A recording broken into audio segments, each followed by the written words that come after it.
I was in the throes of labor when my mother-in-law stormed into the delivery room, shrieking that my baby was rightfully her daughter's. She lunged to grab him from my arms, while my husband stood paralyzed. A nurse swiftly intervened, pulling her back, but the damage was done. My newborn wasn't moving. That day was meant to be the pinnacle of joy. After 38 grueling hours of labor, I was moments away from meeting my son. The contractions hit like tidal waves, my epidural fading, leaving me drained but determined. "One final push, Sarah," Dr. Carter urged from her position. "We can see his head. You're almost there." My husband, David, gripped my hand tightly. "You're incredible, Sarah," he murmured, his face pale but eyes alight with anticipation. I shut my eyes, summoning every ounce of strength, and pushed with all I had. The pain was searing, radiating through me, but I felt my son entering the world. A raw, primal cry tore from my throat as I bore down. Then, with a crash, the delivery room door flew open, startling everyone. "Where's my grandson?" The voice was unmistakable, my mother-in-law, Margaret. Through the fog of pain, I saw her charge in, her face twisted with fury, her designer purse swinging wildly.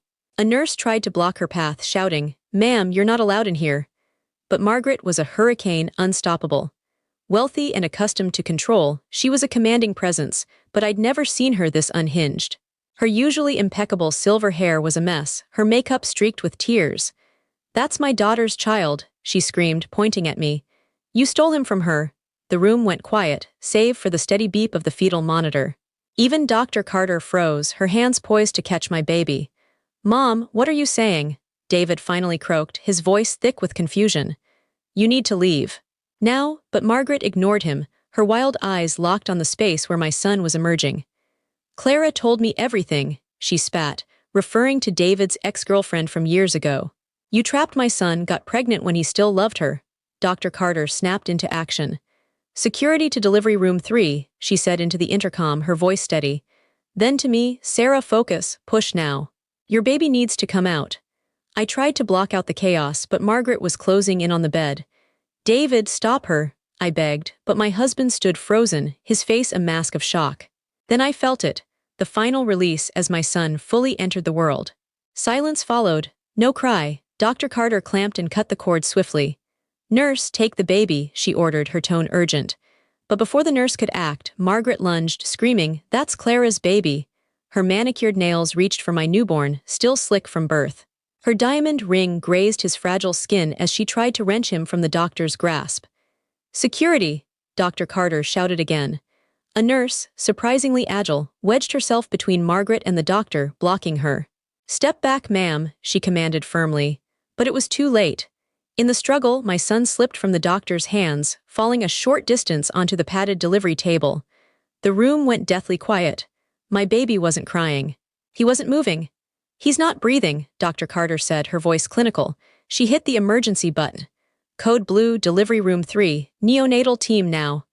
As staff rushed in, shoving Margaret aside, David finally moved, not toward me or our son, but to his mother.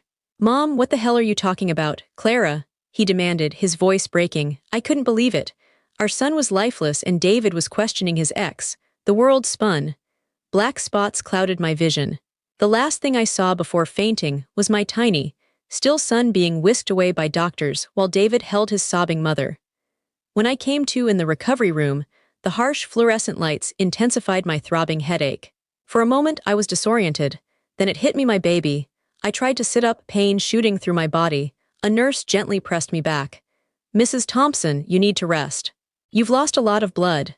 "My son," I rasped, throat raw. "Is he okay?" The nurse hesitated. "He's alive," she said carefully. "The doctor will explain his condition." Relief surged, then dread. What had Margaret done?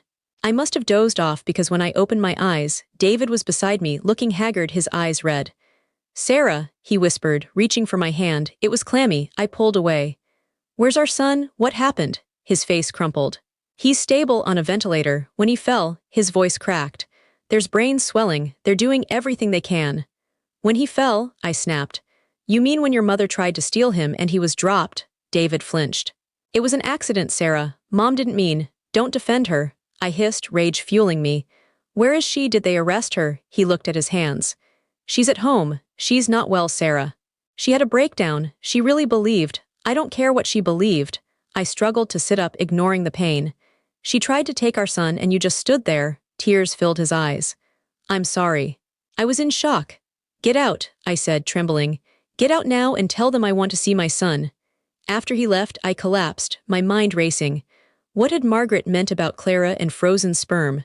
David and I had battled infertility for years before I conceived naturally. We'd never used fertility treatments. Unless, no, David wouldn't lie about something so fundamental. But Margaret's words echoed. You used my son's frozen sperm, meant for Clara. Hours later, a nurse wheeled me to the NICU. Behind the glass, my son lay in a web of tubes, his tiny chest moving mechanically. A bandage covered his head where a shunt relieved brain pressure. David sat by the incubator, head in hands. He looked up as I entered, eyes desperate. Sarah, he started, but I cut him off with a raised hand. The nurse helped me sanitize my hands and guided me to a chair. You can touch him, she said softly. Just mind the tubes. My fingers trembled as I stroked his soft cheek. He was warm, alive. His name is Noah, I said firmly. Noah Michael Thompson. No family names from David's side. No claim for Margaret.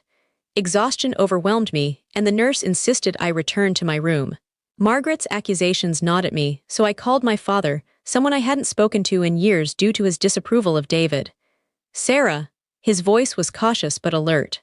Dad, I sobbed, spilling everything, the chaotic birth, Margaret's claims, David's inaction, Noah's condition. I'm coming tomorrow, he said, and I'm bringing Rachel. His wife, a formidable attorney. Sleep evaded me, Margaret's words looping in my mind. The hospital felt cold, the monitors a cruel reminder. This wasn't how I'd pictured this day, David and I adoring our newborn, snapping photos, calling loved ones. Instead, I was alone, my son fighting for life, and my husband had he been thinking of Clara all along. I recalled his proposal on a rooftop, city lights twinkling below. You're my forever, Sarah, he'd said. Had that been a lie? I grabbed my phone and searched for Clara Lee, knowing she'd kept David's last name professionally. Her LinkedIn profile appeared, a poised Asian woman, now a neuroscientist at Stanford. Her latest update. Back in San Francisco after years in Boston. Thrilled to join Stanford Medical.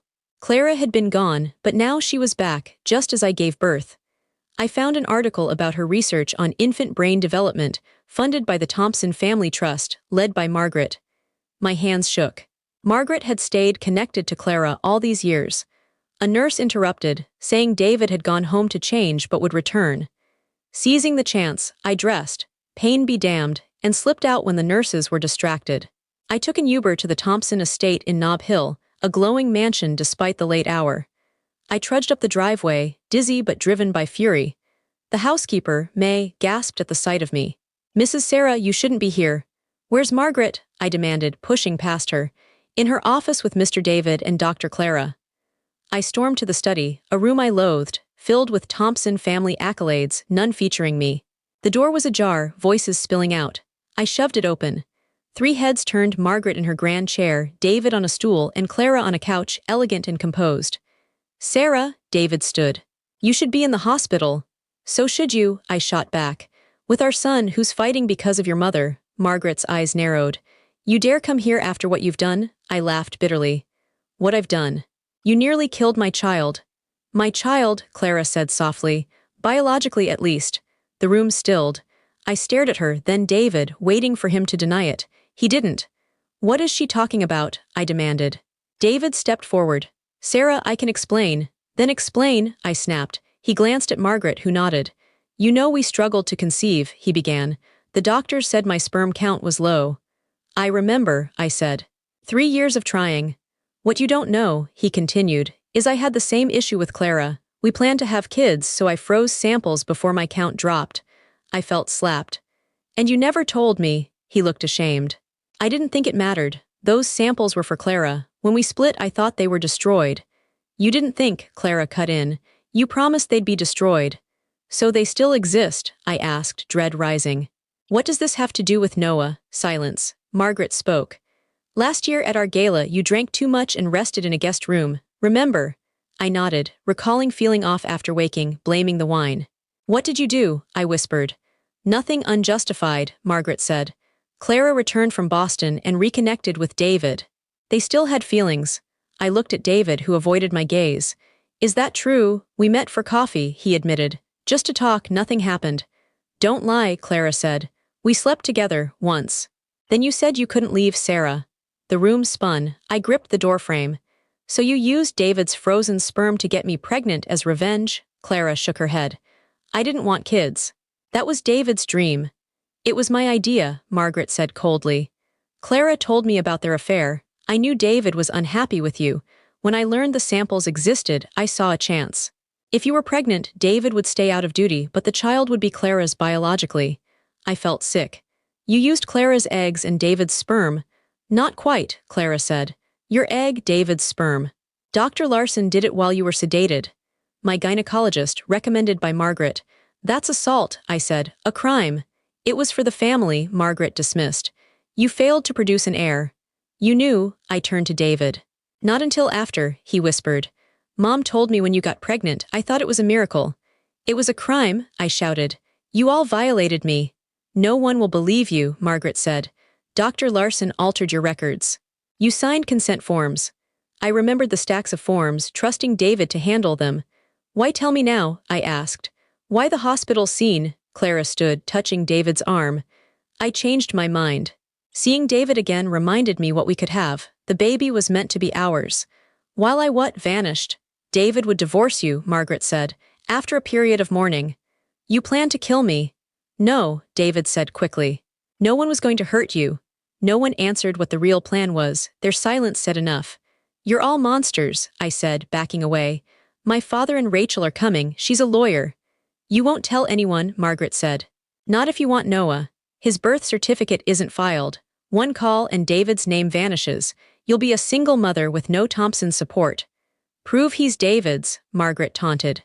A paternity test will expose your consent in the records. I looked at David, pleading silently. He stood silent, defeated. I knew I'd lost. If I fought, I could lose Noah. What do you want? I asked. Recover, care for the baby until he's discharged, then leave, Margaret said. David will divorce you for abandonment. You'll get a settlement if you give up parental rights. And Noah, Clara and I will raise him, David said. No, David suddenly stood firm. Sarah is Noah's mother. We can't take him from her, Margaret glared. Don't be weak, David. Your plan, not mine, he shot back. You endangered my wife and son. If Noah doesn't make it, I'll never forgive you. I swayed, the room dimming. David, I whispered. I need to get to Noah. He caught me as I collapsed.